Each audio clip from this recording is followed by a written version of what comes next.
Return on India is the latest release in the Colossus family of podcasts. For full transcripts and more supporting materials, make sure to check out joincolossus.com. There you will find the full library of content from Colossus shows like Invest Like the Best, Business Breakdowns, Web3 Breakdowns, Founders, 50X, and now Return on India. If you'd like to stay up to date on all announcements for Return on India and other Colossus shows, make sure to sign up for the weekly newsletter, again, on joincolossus.com. Now on to the show. Welcome to Return on India, a deep dive series covering one of the most populous and promising economies in the world. Through conversations with central figures in Indian business, Return on India will unpack the details that matter for investors and operators. We will examine the unique cultural dynamics behind emerging demographic trends, and we will drill into key sectors by talking to the business leaders driving change. We plan to investigate the past, present, and future as we explore India's investment case. To find more episodes, transcripts, and a library of content to continue your learning, visit joincolossus.com. All opinions expressed by hosts and podcast guests are solely their own opinions. Hosts, podcast guests, their employers, or affiliates may maintain positions in the securities discussed in this podcast. This podcast is for informational purposes only and should not be relied upon as a basis for investment decisions. Welcome to the first episode of our new series, Return on India. I'm your host, Ramin Shah. India is a country filled with nuance, contradictions, and ambition for the future. And throughout this podcast series, I'm excited to share why I believe the next decade will belong to India. The first few episodes will focus on the macro story, the technological and demographic building blocks that lay the groundwork for future success. Then we'll explore individual sectors, from e-commerce to gaming to fintech. All throughout, we will speak with investors, founders, and executives contributing to the next generation of Indian business.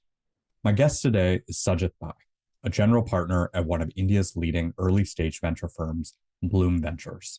Sajith and the team at Blume put together a fantastic report recently on the rise of India's startup ecosystem, and it gives us the perfect entry point into this series. We discuss the right way to segment India's consumer class, the tech trifecta enabling economic growth, and why the startup playbook for India is so different to the United States.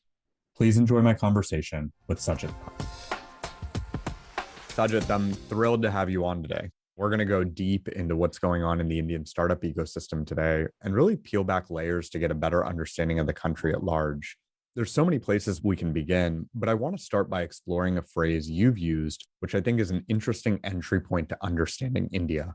India is a country of contradictions. What do you mean by that? Thank you, Romain. So there is a popular saying that whatever is said about India, the opposite is true too. I've always felt that that's a great metaphor to view the country through. For example, in the report that I released a few months back, I spoke about pilots. So India, for example, has the highest proportion of women pilots. 12.5% of all pilots in India are women. And this is a country which also is wrestling with huge declining female labor participation. We started last decade with 25% women in the workforce, declined to 19% since COVID. I always find these contrasts fascinating.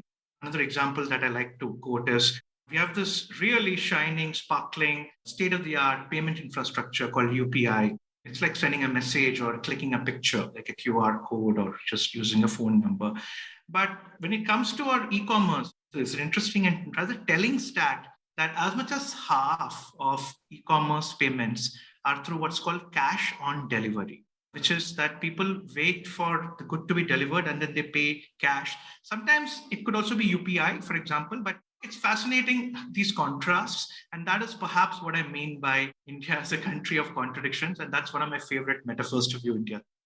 It's interesting to double click or unpack some of those contradictions, because the conclusion I take away from that explanation is externally outside of India, we really think of India homogenously. We look at headline numbers like the country has over 1 billion people in population, and it's very common to extrapolate things like market size, applicability of certain business models, whereas the reality is the country is really intricate and complex. I'm curious from your perspective, what's the right framework by which we can segment and understand that consumer class in India? This is something I've thought through a lot. And one framework that has really become a fairly popular framework is the three, or I dare say four Indias. So India is not one, but India is actually four Indias. So let me unpack that a little bit.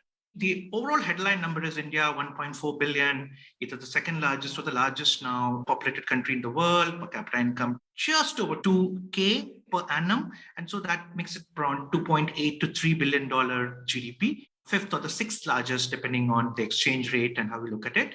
And of course, some people also say huge middle class, vibrant, growing. All of that is true in a way, except that when you actually unpack it, we actually can peel India into India 1, India 2, India 3, and what I call India 1 Alpha. India 1 is really the India as most people understand. About 110 million people who buy from Flipkart or Amazon, watch Netflix, have coffee at Starbucks, etc., etc. A rough per capita income would be around $10,000. There's about third to about 40% of the overall Indian GDP. I think of it as a Mexico sitting in India. Mexico has similar characteristics, about 120, 130 million people, 10 to 12, 11K per capita income, rough approximation. So India 1 is really the India that all of Indian startups go after. They're digitally native, they're comfortable paying with credit cards. India has only 35 million credit card users. It's extremely low for a billion population, but just 35 million credit card users.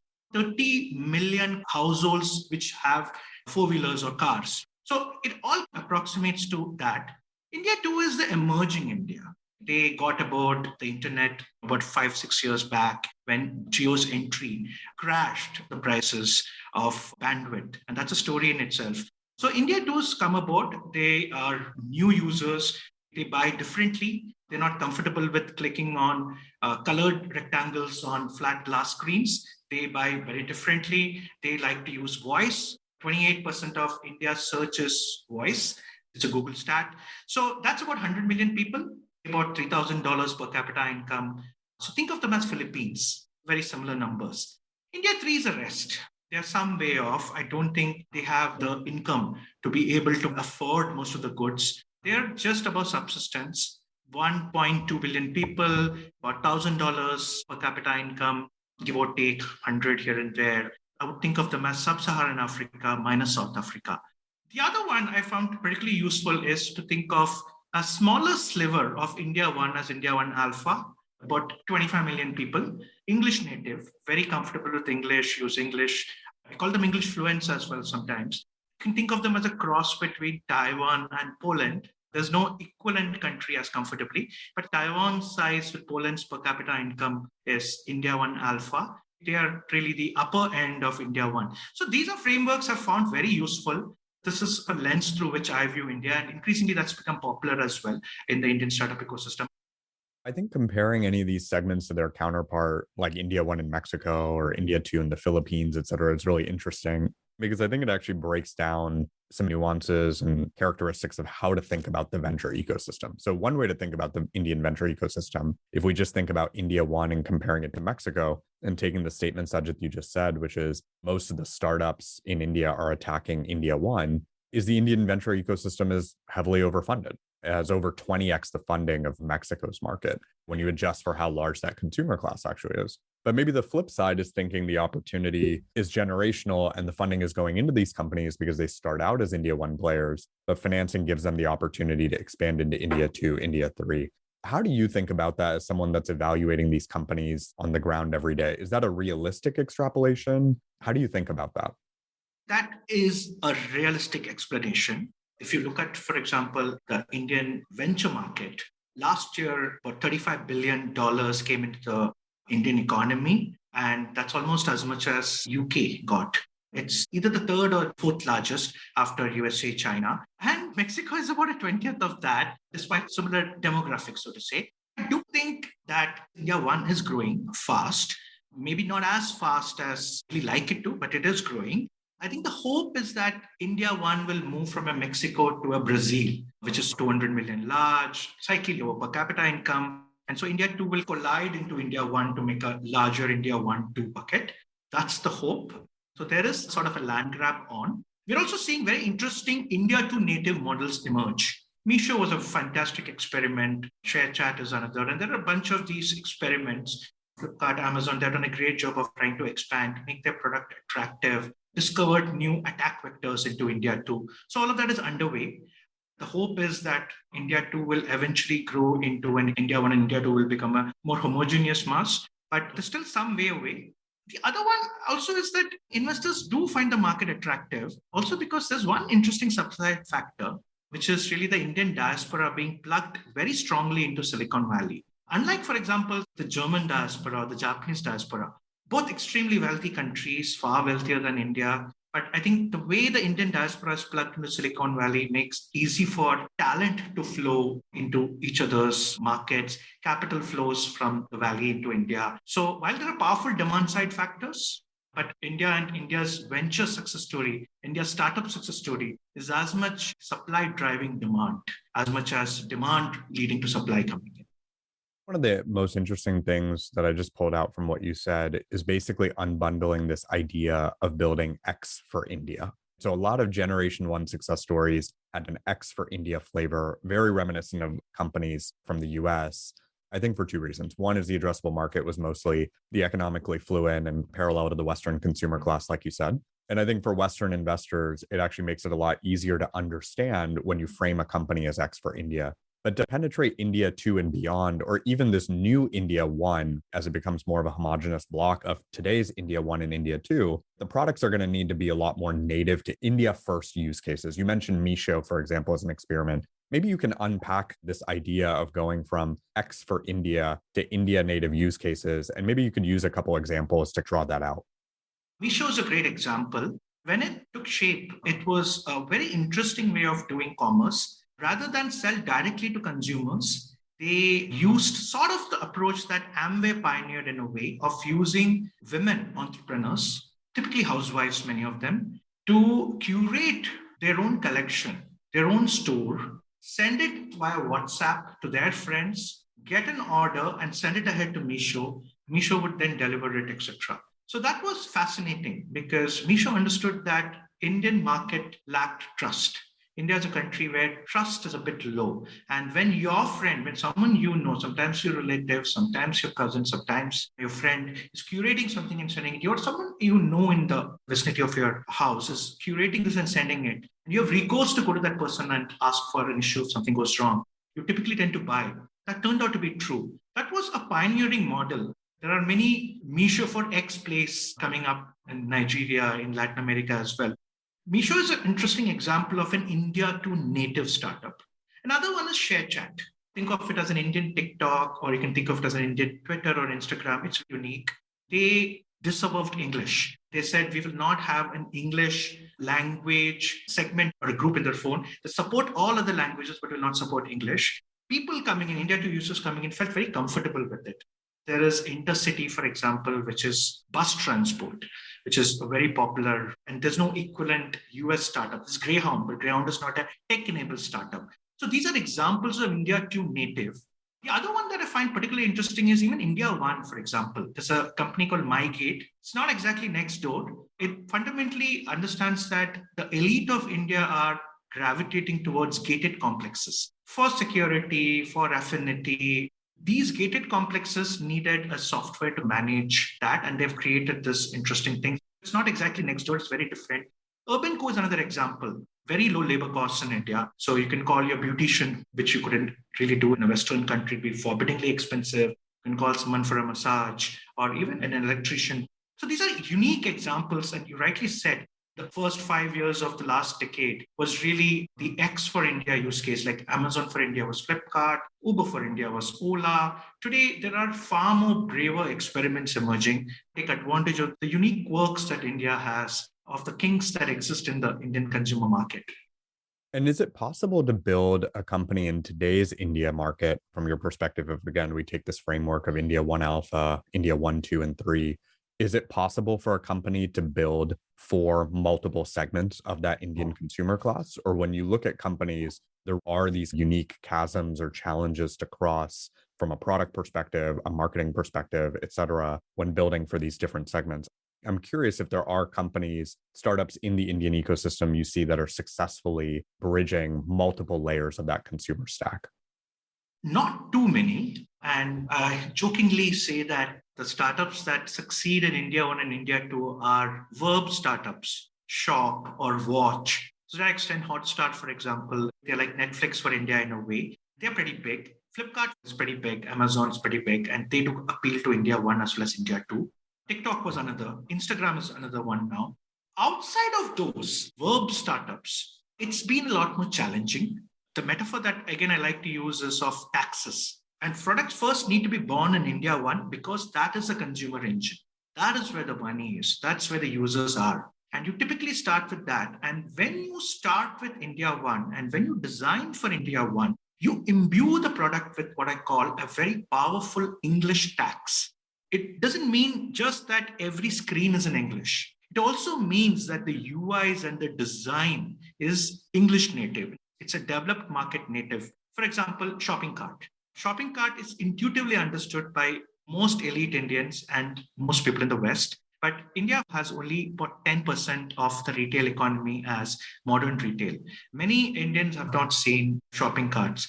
I think some of this has changed now, but Amazon in the late part of the last decade found that a lot of the people saw the magnifying glass or the search one as ping pong bats. So interesting confusion. The design and the nature of design language and English language lead to what I call an English tax. Vice versa, if a product is born in India 2, then it becomes hard to appeal to India 1 because India 1 has slightly more evolved taste, more evolved design sense. I've not seen too many instances of products breaking through other than what I call the verb products.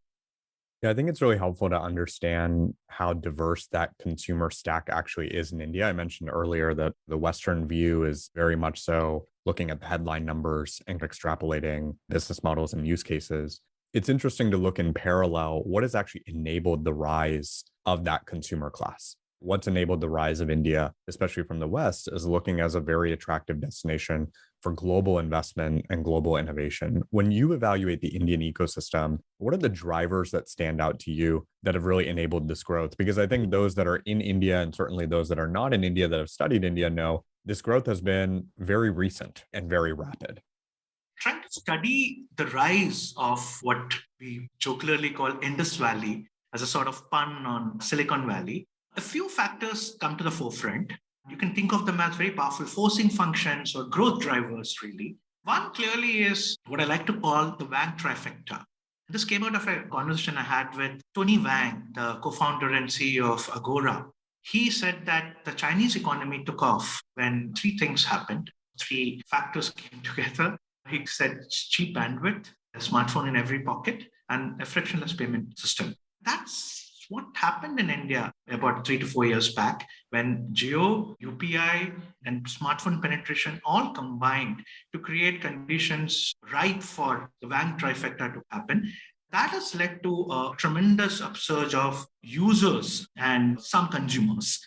If you look at, for example, Hotstar, ShareChat, all the media companies, they saw explosive growth. Unacademy, EdTech, Byju's saw explosive growth in video consumption thanks to that because bandwidth was cheap.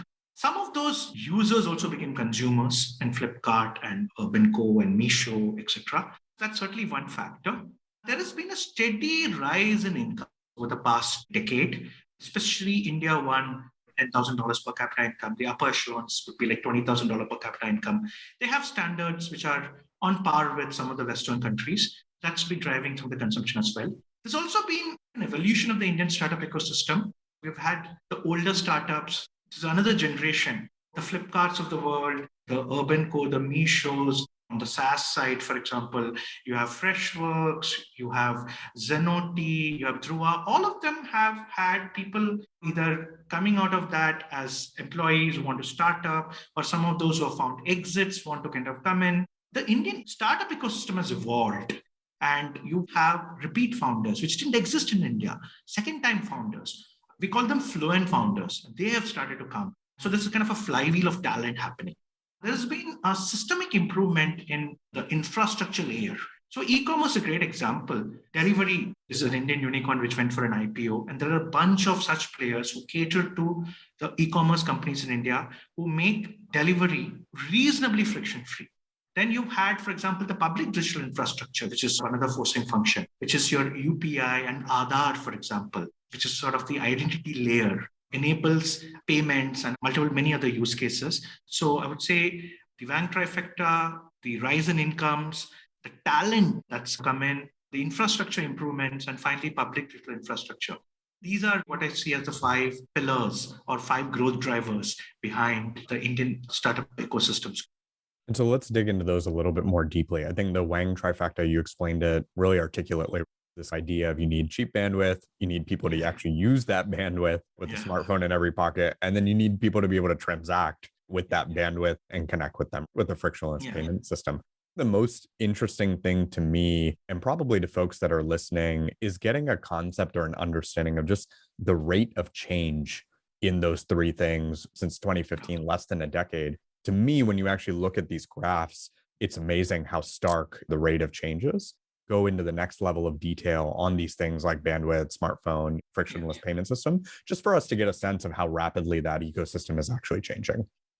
Jio came in, and Jio was an audacious bet, which is paid off completely. Jio came in when the Indian consumer was paying something like $3.50 for 1 gig. And the number of mobile internet users were just about 25 million. The home broadband users at the time were about 15 million. Internet in India itself was not democratized. Since then, Jio came in and cut prices dramatically. All the others followed suit. So 1 gig today costs something like 8 cents, not even 10 cents, 6 rupees. So mobile data prices fell from 268 rupees to 6 rupees over the course of 7 years, for 2014 to 2021. Mobile internet users went the other way, from 25 million to about 700 million. So they grew about 30x. Home broadband is very interesting. Hasn't grown in India. It just got leapfrogged by mobile internet. The number of home broadband users, like the number of car owners or the number of credit card users, hasn't grown dramatically. It's 25 million today. So it's at exactly where mobile internet users were. So look at this as a double click onto how, for example, the Wang trifecta has played out. The last one is UPI, the frictionless payment system, unified payments interface. It's something that Indians are very proud about. Just to give you a little bit of data, last month, we did about $134 billion of transactions through UPI. But 75%, 3/4 of these were peer-to-peer. So me paying you, for example, via UPI. And it's as easy as sending a message. About 30 billion is really users paying merchants. Like I paid my Uber driver today through UPI. I'm paying for water or chai or anything like that. And this is interesting stats. The 30 billion, which is peer to merchants, P2M, is actually more than credit cards and debit cards put together. So credit card spend last month was 14 billion and debit cards were 8 billion. So when you add the two of them together, UPI's merchant payments exceed that of credit cards and debit cards. And that's a telling stat. The change has been dramatic. And UPI didn't exist till 2016. It's unbelievable. And actually, it tethers an interesting concept to me, which is this concept, and you just mentioned it, of leapfrogging. I want to understand that concept of leapfrogging more from you. I think when we look at the startup ecosystem in India, let's take fintech, for example. Startups have been able to acquire those user bases that have taken legacy brands decades to build. I mean, the market share of brokerage accounts since 2015, 2016, this time frame period, Sajith, you were referring to, has gone from something to the tune of 100% legacy, 0% fintech, to 64% legacy and 36% fintech. Maybe talk about that concept of leapfrogging a little bit, because I think that's interesting for folks outside of India, and it spells a little bit more detail and gives a little bit more evidence to what we were talking about earlier, which is this idea of the next real great generation of Indian startups that build natively for India use cases versus being X for Y type companies. Leapfrogging is actually a fascinating concept. It's a very integral part of Indian tech. And you see it not just with brands, but you also see it with categories. UPI over credit cards is, of course, a recent example of that leapfrogging. And also I touched upon mobile internet over home broadband. EVs over cars is happening very fast. The early signs are there. The fundamental reason leapfrogging happens is that when a new technology comes, a lot of people who did not get access to the earlier version of that technology, like computers and mobile phones, if you go into India 2, and when I say India 2, I don't necessarily mean tier 2 India. I mean, every city in India will have its India 1, India 2, and India 3. Bombay will, a smaller city like Chandigarh will, and so on. When you actually go into India 2 and talk to a mom and pop store, you will find the mom and pop store does not have a computer because power is not regular. Wi-Fi broadband hasn't gone up because of same reason, power. Power is not super regular, even in the larger cities in India, maybe other than Bombay, Delhi, Bangalore. So what it means is a lot of people don't keep a computer and they're not comfortable with the UI. The mobile phone, they're very comfortable with. They use a mobile phone as an entertainment device, as a calculator, as a torch, as a payment system, and everything is done on it. So when the mobile phone and the smartphone really started growing, everybody adopted it. And that gave an opportunity for startups to find a new attack vector into the Indian consumer. Take advantage of the smartphone's native UIs and attack this. That is fundamentally why leapfrogging exists. And the example that you gave was of digital brokerages. The hero there was a company called Zerodha, which for 10 years back hardly had any share. But today it is the largest by far. It's completely bootstrapped. It's an amazing success story. It's not taken one single rupee of venture. Every VC, they had a stake in it. Some very fascinating stories coming out of India. And I think a lot of it is to do with the fact that all of the leapfrogging is really riding on the mobile phone's growth and penetration. Unacademy is an interesting story. Unacademy is a portfolio company of Blume. They started in 2015 as a YouTube channel, and today they're one of the leading test preps in India. And India is a huge test prep market because the product of the design for the mobile phone and making it easy to consume bite-sized content on the mobile phone. When you pair together this idea of leapfrogging, so you get new use cases and you take the Wang trifecta, there's this second pillar of the 5 that you were mentioning that's equally foundational. And you mentioned this in passing earlier, India's low trust economy, this idea of public digital infrastructure. And maybe we can unpack Aadhaar and use that as the explanation for this concept of public digital infrastructure becomes especially interesting because now what we're saying is with cheap bandwidth and smartphones, you're bringing users, you're bringing these native use cases. You have a frictionless payment system like UPI, so you can actually transact and include those people into the economy. But trust is still a big piece of figuring out the efficacy of that consumer base. Aadhaar has made a huge difference in solving that. So maybe we can go a little bit deeper into that second pillar that you were mentioning and use Aadhaar as an example. Aadhaar actually means identity. A lot of the people in India, out of the 1.4 billion, about 100 to 150 million people had clear identities, like they had paper and documents which were recognized in the United States. About 5% of people pay tax in India and so on.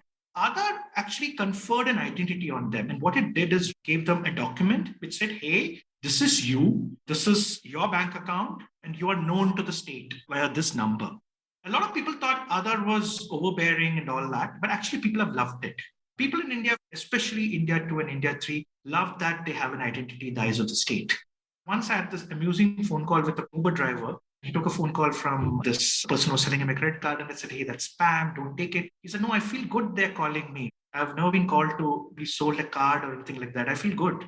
That's an example of the power of conferring identity and status. What Aadhaar has done is really given identity to this one, but it's also beyond that, an identity layer in Indian public digital stack. So what it means is every UPI transaction is built on Aadhaar. There's an API call happening. It's one of the largest, most called APIs in the world, I think. I don't know which ones are bigger. It's actually tied at the hip with UPI, and all other payment infrastructure uses Aadhaar a lot. Fundamentally, you can think of it as identity as the API.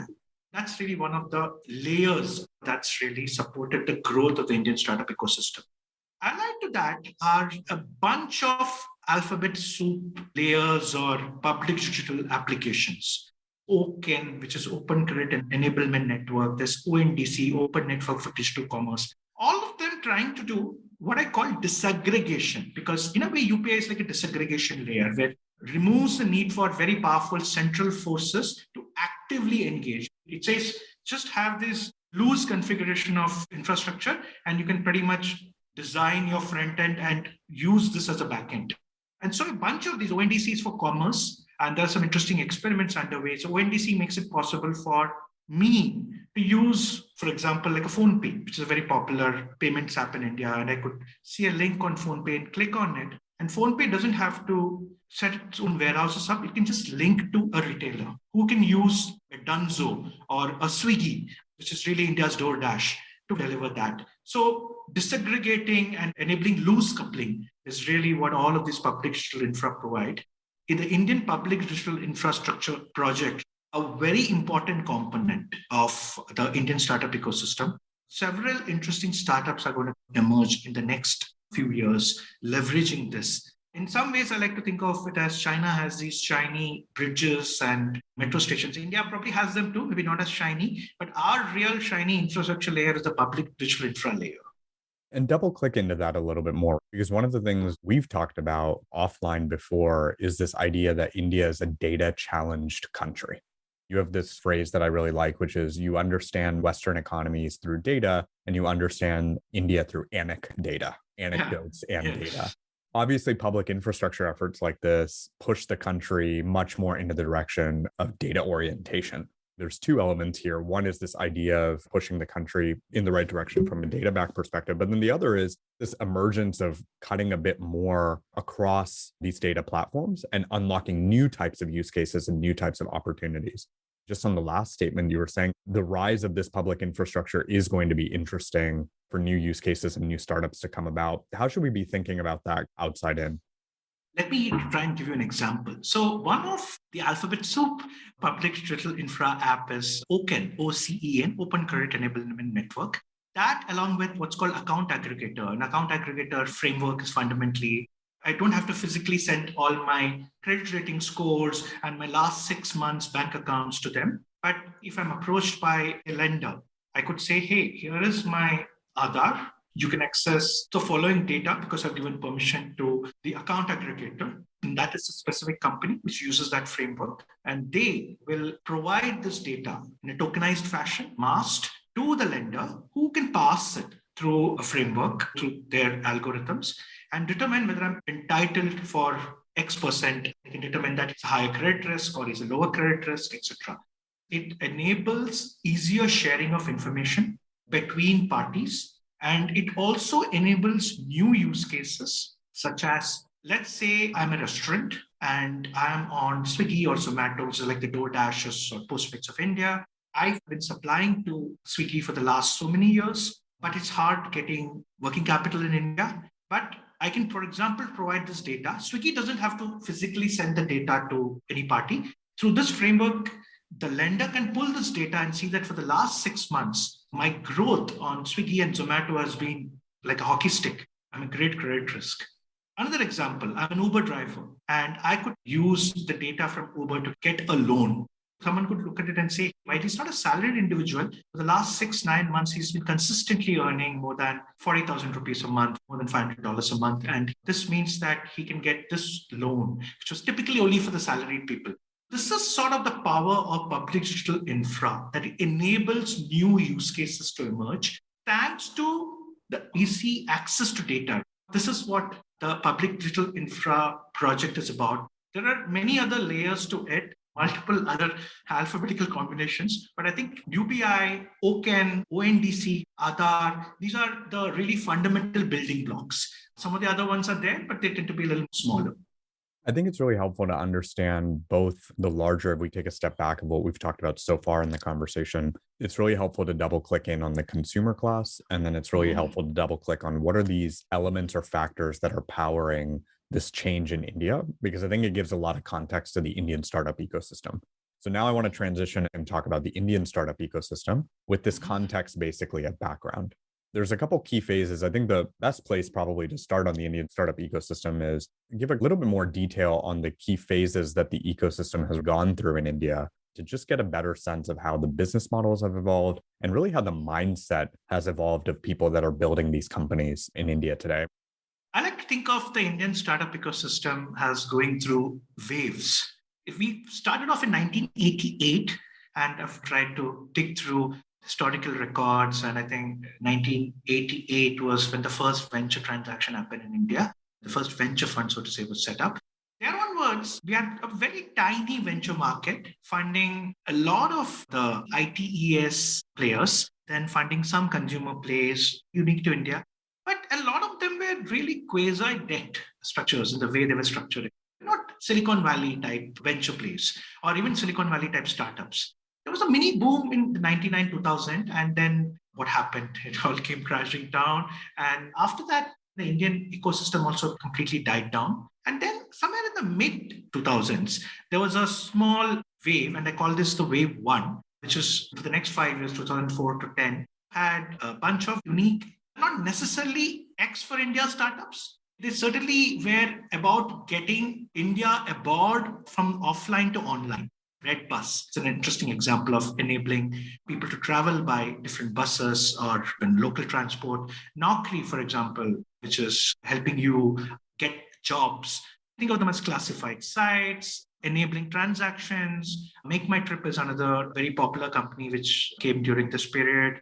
And then came the 2010 to 16, which is when Flipkart, Swiggy, InMobi, for example. So a lot of the SaaS startups started becoming popular during then. Freshworks, InMobi, all of them were born or came of age during this era. So this is wave two, which is really when the Indian ecosystem started getting noticed by the world. Tiger came in and did a bunch of investments and made a lot of money. Then mysteriously disappeared as well, somewhere in the middle.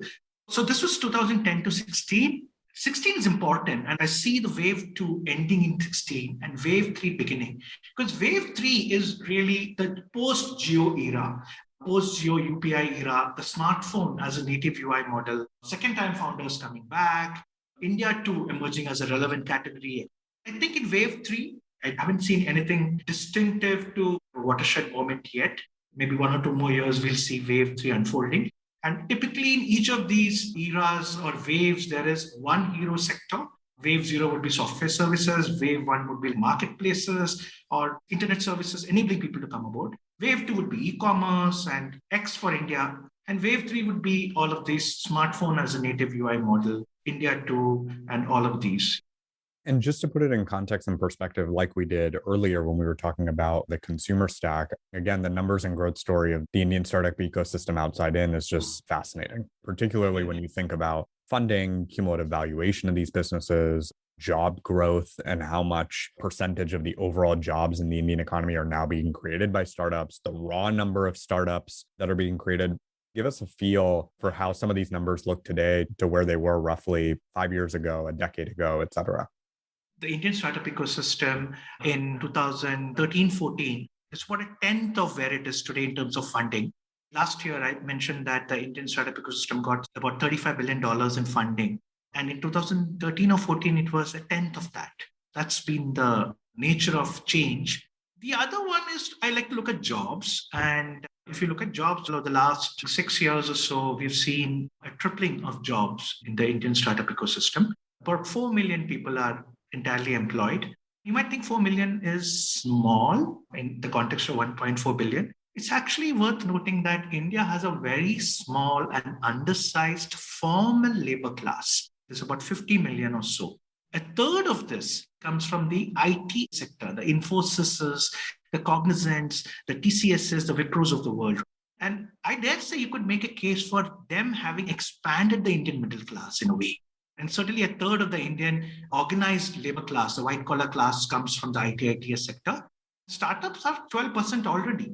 Startups are also able to grow the gig working class, which is unique to Indian startups. The Swiggies, the Zomatos, the Urban Co, other delivery folks, they all have a large number of gig workers. About 4 million in all come through startups, and that's a kind of job creation. On valuation, I've seen like a 30-40x jump. If you look at all of the companies in the startup ecosystem in 2014, the cumulative valuation would have been $10 billion.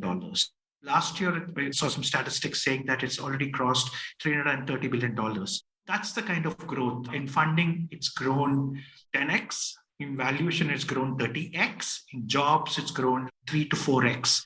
These are some of the movements that's happened in the Indian startup ecosystem. From my understanding, the startup story is wildly skewed towards a handful of sectors. In some sense, you could say that's similar to the US. In other senses, I think you could actually say that's very dissimilar to the US. What are those sectors? And more interestingly, why is capital aggregated behind those spaces? When we looked at the data over the last few years, we saw that e-commerce/retail tech, enterprise SaaS, fintech, education, edtech, and health tech accounted for pretty much half the flows. And these are mammoth sectors. And I think a lot of it has to do with TAM, or at least the VCs perceiving that this is where the TAM is. And certainly in terms of how they've been able to gather revenues. E-commerce, for example, is easily understandable. 6% of the Indian consumer spends. Retail market is online commerce today. Interestingly, the organized retail segment is 11 or 12%. So it's quickly caught up with it and may leapfrog over it very soon. Bulk of it is still the mom and pop stores that they continue to be there. Coming back to these 5 sectors, fundamentally it's to do with TAM and how these sectors have been able to take advantage of the perception of TAM as well as deliver and take a slice of the offline share into them. That is what has really driven the dollar share of these 5 sectors. And each of these sectors has a uniquely interesting story for India. People that are listening will find this probably revelatory. None of the SaaS unicorns have actually come from serving the domestic market. All these SaaS unicorns that have come from India, and maybe you can give us some examples, Sajith, have come from serving global markets. I think that's particularly interesting because one of the lenses that I look at India from and think about India from is this idea of building from India for the world versus building for the world using India. So the 1.0 of the Indian technology sector, you were describing Infosys earlier, just offshoring labor and really leveraging India as a low-cost country. But now global SaaS companies are being built from India for the world. So maybe give us a better understanding. We can use SaaS as an example of some of these nuances in each of these sectors, but what's going on in SaaS in India and what are the interesting characteristics of how these stories are uniquely Indian as opposed to what we in the West or abroad might extrapolate or might think of? SaaS is a fascinating sector. The first wave of SaaS in India would be companies such as Zoho, Freshworks, Dhruva, later Zenoti, and so on and so forth. And I'll double-click on what's common to these. They're all born in India, take advantage of a cheaper tech talent in India, product managers, engineers, but really understand the challenges that specific Western ICP or Western user has and create a value SaaS offering for them, which is cheaper to what is there globally. They're able to grow on the back of not only a well put together product, which is cheap and very good for the price it is at, but also a very clever playbook of using inside sales teams from India, which are cheaper with some presence in the West. So they perfected this entire playbook and grew rapidly. And so I think the first wave of SaaS is what I typically call value SaaS. For example, the ChargeBees or the Zenotis, which is Salon Software, to Freshworks, which is IPO'd last year, and so on. Of late, there are a bunch of what I call innovator SaaS companies emerging. So Postman is the canonical example.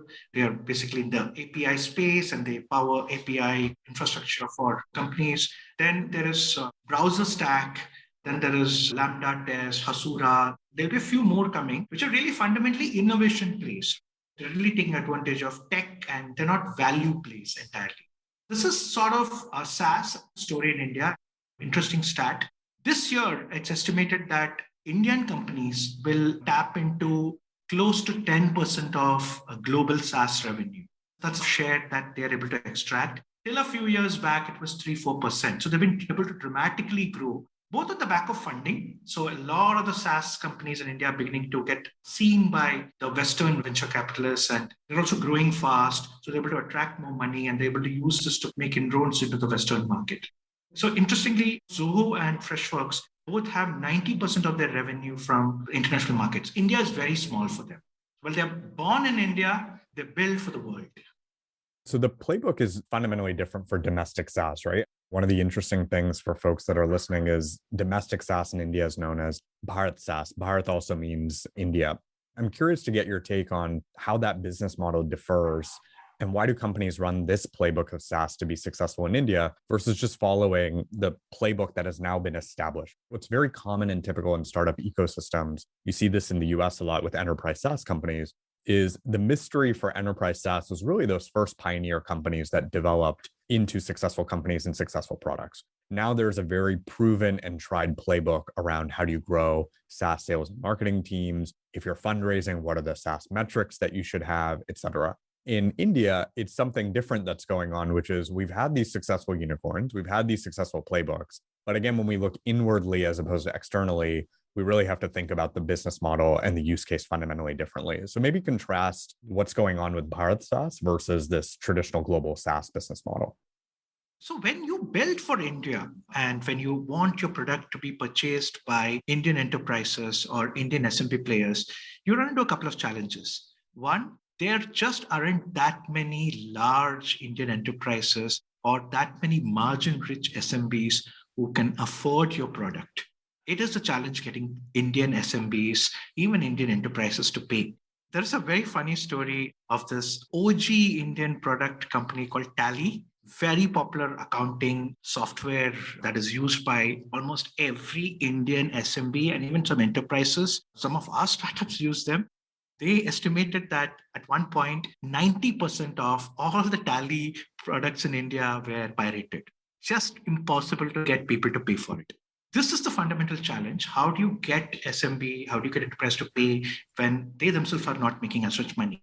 What Indian startups, what Bharat SaaS startups have done is hit upon this idea of giving the product either at a very low price or free, and use it as a wedge to build a great relationship with the consumer and explore if they can use the data to suggest either lending or help these SMBs sell products and take a cut of that. So Khata Book, for instance, provides a free bookkeeping SaaS. And what they're trying to do is use the data of what is owed between each and see if lending can be layered on top.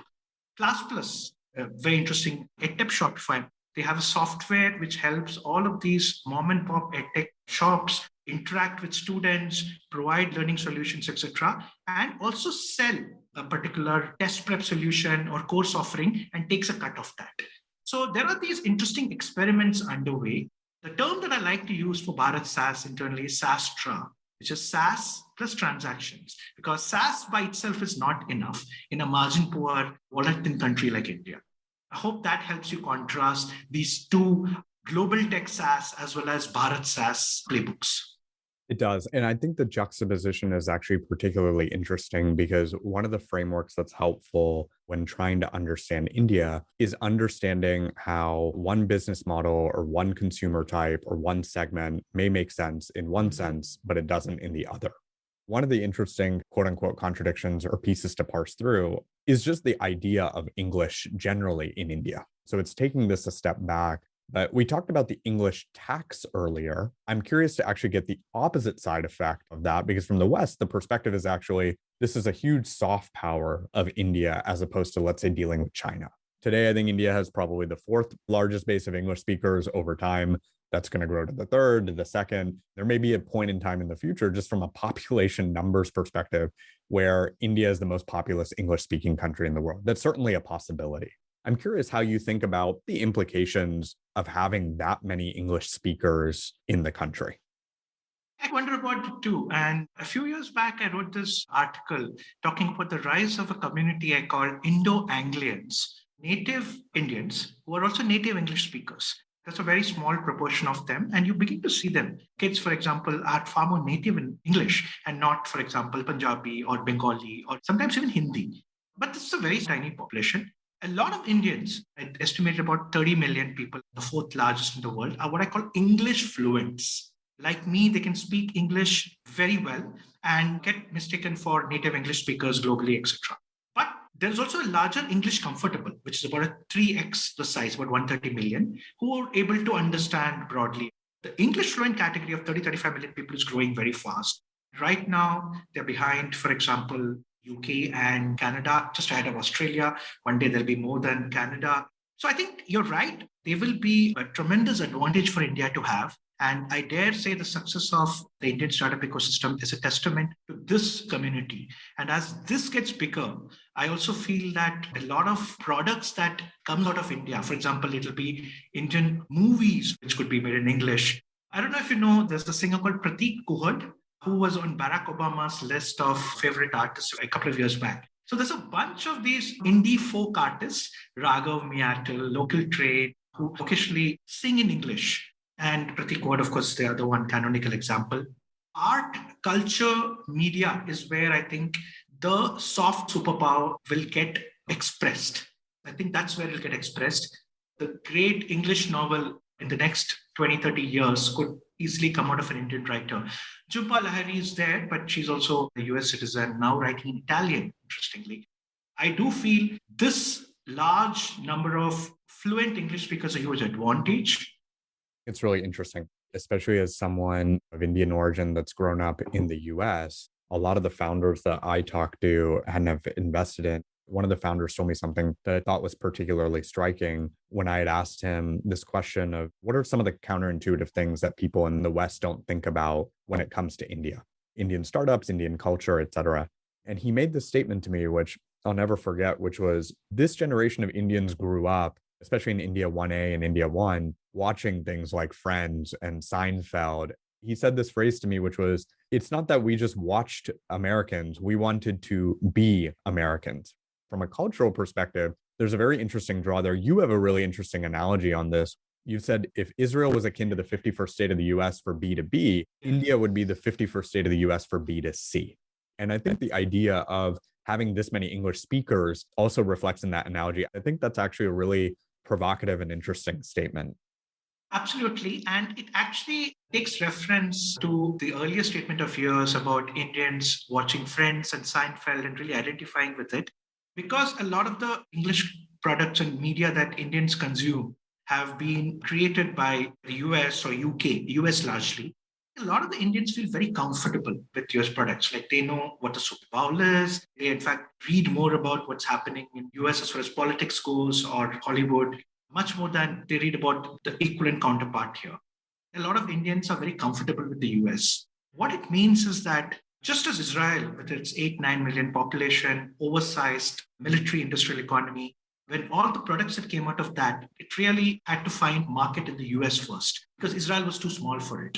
So similarly, I feel that over the next decade or two, the products that are going to come out of India on the consumer side will find what I call Indranagar market fit or Bandra market fit. These are affluent areas in Indian cities, which are kind of islands of affluence, that very quickly move to get launched in the US and find product market fit in the US. They're going to use India as test labs, really, because the affluent Indian population, for example, can quickly be a dipstick for them to see that, hey, does this make sense or not? And they try and use the playbooks that are beginning to emerge, which is content marketing, drop shipping, 3D printing and manufacturing.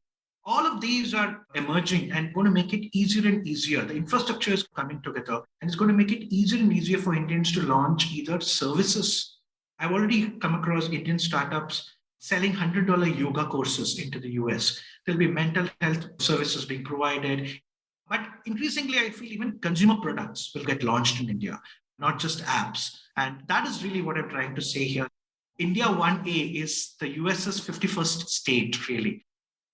A final question for you today, Sajith, before we end. We've talked a lot in this conversation about the promise of India, how the Indian consumer stack actually segments, a lot of the energy around what's going on in startups specifically, and just general excitement that's abounding in the country. You've said this other interesting phrase previously, which is you're long on Indians, but you're neutral on India.